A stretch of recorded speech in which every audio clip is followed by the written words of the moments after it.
Hi guys, welcome to my YouTube channel. If you're new here, my name is Tola, and if you've been here before, then welcome back. Today I'm going to be looking at 3 top exercises that you can do that's going to help you build your booty, or at least activate it before you start working out. And this video is going to be more of a how-to video, so I'm going to be showing you the correct technique to do it, and I'm also going to be showing you a lot of the ways I've seen people do it and why it's not so effective. If this is something you're interested in, then stay tuned and let's get started. Okay, so getting right into it, the first one we're going to be doing is the glute bridge. And the glute bridge is a perfect way to train your core muscles as well as your glutes at the same time. Really and truly, we're talking about core muscles. We are looking at your glutes, your pelvic floor and your stomach muscles. So when people typically do a glute bridge, you see a lot of this going on. So people just kind of thrusting their hip upwards to get the motion. Now this is okay because you're still getting your bum involved and you get your hamstrings activated while you're doing this.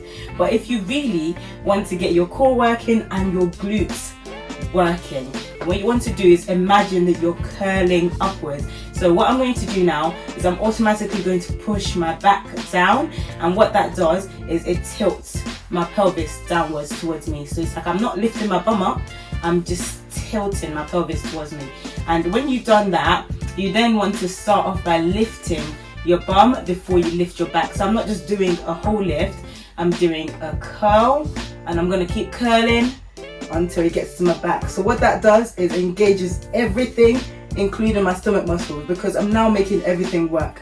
And when I bring it back down, I want to go back with what I lifted up last. So I'm going down with my back and then dropping my bum. I'm going to show you again, and I'll try and slow this down. So what I normally see is this, and what I want you to do, and also that actually leaves room for a gap if you've got a big bum, because what would drop first is your bum. But if you do it the proper way that I've showed you, the last thing that will always go down is your bum. So it will help maintain your core activation throughout the workout. So I'll show you the right way again. Start with the pelvic tilt, then your bum, then your core. So that lifts up as a curl. It's called a pearl bridge, and I think it's the better type of bridging to do, especially if you're a mother. This is the perfect type of bridge you want to do, and you want to just make sure that you're dropping it back the same way, back, going down first, and then you drop the bum. So you're activating everything all at once. When you are tensing your stomach muscles, if you don't know how to tense your stomach muscle, the easiest way I can get you to activate your stomach muscle is to imagine that you want to cuff. So I'm going to cough and I'm going to show you what happens. So when I cough, my stomach muscles engage, and that's how I'm able to get a good contraction and a strong cough. So what you could do is cough and then try and hold the muscles that you can feel in your stomach. So I'm holding the muscles now. It's almost like I want to have a big poo and I'm extremely constipated and it's not coming out. So that's the muscles that you use. I know, what a vulgar way to describe it, but it works. It works, that's all that matters. So you want to tense that muscle and get them activated. You can feel them under, and that's it activated. Now the next exercise that I see a lot of people doing, and I feel you can do it better to actually get more activation of your glute muscles, is the donkey kick. We're gonna go straight into the donkey kick, and I'll show you what I normally see again, and then I'll show you how you can improve it. So with the donkey kick, I get a lot of people doing this. So as you can see, there's a swinging motion from the back and the leg is swinging. There's no focus on actual isolating the bum muscle to actually get it to work for what you need it to do. So I'm going to show you how to fix that. What you want to do first, remember that core we've been using, we're going to use that again. So you're going to make sure that that's going to help you stabilize everything you're not trying to use in this workout. Tense your stomach. Again, nothing too hardcore. Just switch it on by just slightly tilting. So what I want you to actually do at this point is to tilt all the way down and tilt all the way up. Tilt all the way down, tilt all the way up. So now that you've done that, I want you to find a middle ground with that. So up, down, and then this is the middle ground for me. I felt both ranges and I feel like this is the middle for me. So when you do that and you found your middle, I want you to keep it there. Remember that even when you're getting that leg up, you need to keep that middle in place. So what you're going to do now is you're going to grab, we're going to go with my right leg because I'm facing you guys from that leg. You're going to grab your right leg and you're going to go up with it, keeping that engaged, up with it all the way. Squeeze your bum, squeeze your hamstring, tense your core so that everything is in place and you're not tilting any way. Keep that in place and then bring it back down. What I want you to imagine is that you've got your favorite champagne or whatever you drink and you've got that glass on your other bum cheek.